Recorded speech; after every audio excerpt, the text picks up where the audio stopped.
या अल्लाह तेरे फरमान से डर जाएंगे, या अल्लाह तेरे फरमान से डर जाएंगे। ये नवरात्रि में तो बच गए, रमज़ान में मर जाएंगे। मेरे मुस्लिम भाई ये जवाब दें कि क्या वो अपना मुकद्दर, वो अपनी किस्मत, वो अपना मुस्तकबिल इन मौलानाओं के हाथ में देना चाहते हैं? क्या वो इन मौलानाओं के हाथ से अपना मुस्तकबिल खराब करवाना चाहते हैं? क्या कोई मौलाना या कोई मस्जिद में से जो इकट्ठे होकर संदेश देता है कि ऐसा कर दो, वैसा कर दो और बात मत मानो, मौलाना साद जैसे लोग, क्या ये लोग मुसलमानों की रिप्रेजेंटेशन कर सकते हैं? क्या ये लोग मुसलमानों को ठीक तरीके से, क्या उनकी वैल्यूज के लिए स्टैंड करते हैं उसके लिए? दोस्तों, आज मुसलमान को, देश के एक आम नागरिक को, एक आम मुसलमान को ये फैसला लेना है कि उसको रिप्रेजेंट करने वाला मौलाना साद होगा, उसको रिप्रेजेंट करने वाली तबलीगी जमात होगी, उसको रिप्रेजेंट करने वाली कोई ऐसी जिहादी मानसिकता होगी, या फिर उसको रिप्रेजेंट करने वाले इस देश के राष्ट्र पुरुष, इस देश के संत। मैं संतों को कभी देखा नहीं बहुत करीब से, मगर बचपन में जब एपीजे अब्दुल कलाम को देखता था तो लगता था कि संत जब तपस्या करते होंगे तो वो कुछ ऐसे ही होते होंगे। तो इस देश के मुसलमान को ये चुनना है कि क्या एपीजे अब्दुल कलाम उनके लीडर हैं, या ऐसे मौलाना साद, या फिर ऐसे जिहादी तत्व इनके लीडर हैं जो देश में न सिर्फ सांप्रदायिक सौहार्द खराब करते हैं बल्कि देश के लोगों की जान को खतरे में डालते हैं। दिल्ली में, देश की राजधानी में ऐसे चित्र हमें देखने को मिल रहे हैं कि जैसे सब कुछ बहुत आराम से चल रहा है, इस देश में कोई समस्या है ही नहीं। अरे, मैं उन लोगों से पूछना चाहता हूं, आप बाजारों में तो निकल गए, आप अपने घर जाएंगे तो उन बुजुर्गों का क्या करेंगे जो घर से नहीं निकल पाए, वो लॉकडाउन का अच्छे पूर्णतः पालन कर रहे हैं? उन बच्चों का क्या करेंगे जो लॉकडाउन का पूर्णतः पालन कर रहे हैं? उन औरतों का क्या करेंगे जिनको आप घर से निकलने नहीं देते और वो अभी लॉकडाउन का पालन कर रही हैं? जब आप उनको संक्रमित करेंगे इस कोरोना की महामारी से, इस जीवाणु से, तब आप क्या जवाब देंगे? अपने अल्लाह ताला को क्या जवाब देंगे? क्या अल्लाह ने ये कभी कहीं कहा है कि देश पर जब खतरा आए तो देश में जितने भी लोग हैं उनको और खतरे में डालो? क्या ये कहा गया है? नहीं।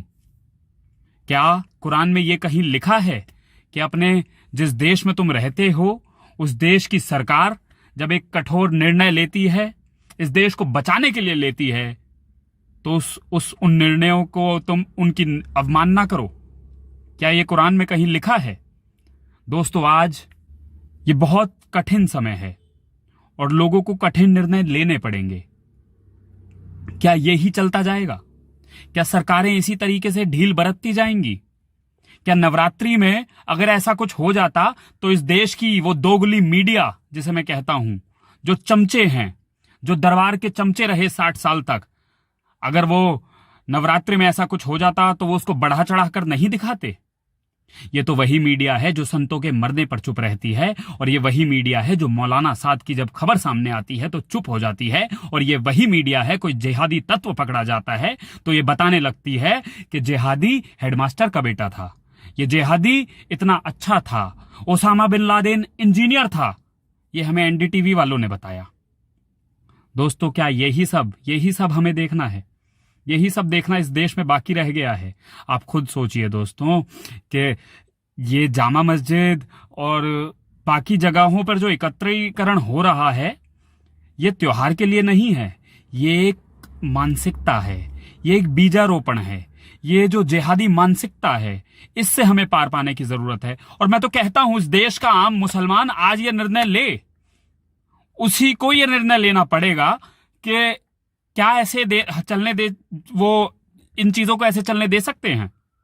बिल्कुल नहीं, क्योंकि नाम खराब किसी और का नहीं होता, नाम खराब उन्हीं मुसलमानों का होता है, वो चंद मुसलमान जो पढ़े लिखे जाहिल हैं।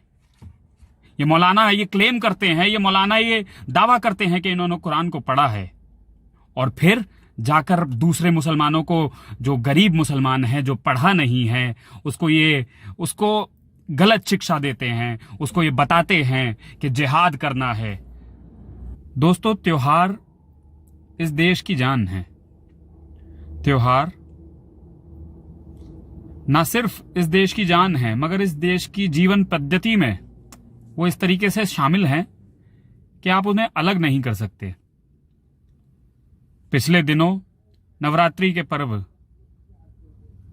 जो देश के विभिन्न हिस्सों में बड़े धूमधाम से मनाए जाते हैं, नवरात्रि के पर्व वो गए लॉकडाउन में, लेकिन एक भी खबर हमें ऐसी नहीं सुनने को मिली कि कहीं उत्पात हुआ हो, कहीं पर भीड़ इकट्ठी हुई हो, किसी मंदिर में कोई ऐसी अप्रिय घटना घटी हो। क्योंकि हम सभी जानते हैं कि देश एक महामारी से जूझ रहा है, पूरा विश्व एक महामारी से जूझ रहा है, तो सभी ने अपने घर में पूजा अर्चना करी। मगर ऐसा क्या है दोस्तों कि निजामुद्दीन में वही भीड़, वही जमातियों का तांता लगता है और उसके बाद वो जमाती पूरे देश में जाते हैं, तबलीगी जमात के वो लोग होते हैं, पूरे देश में जाते हैं और कोरोना खुद तो संक्रमित होते ही हैं, साथ में औरों को भी संक्रमित करते हैं। इस देश में आज के आंकड़े अगर हम निकालें तो 50% के आसपास वो लोग हैं जो निजामुद्दीन में तबलीगी जमात में शामिल थे। वो लोग देश के अन्य हिस्सों में गए और उन्होंने कोरोना से इस देश का क्या बुरा हाल किया है, आप देख सकते हैं। आज रमजान की शुरुआत है दोस्तों। मेरा मुस्लिम भाइयों से एक प्रश्न है, मिमियाना बंद करो भाषा बोलो फौलाद की, मिमियाना बंद करो भाषा बोलो फौलाद की, खाल खींच लो आतंकवाद की नाजायज औलाद की।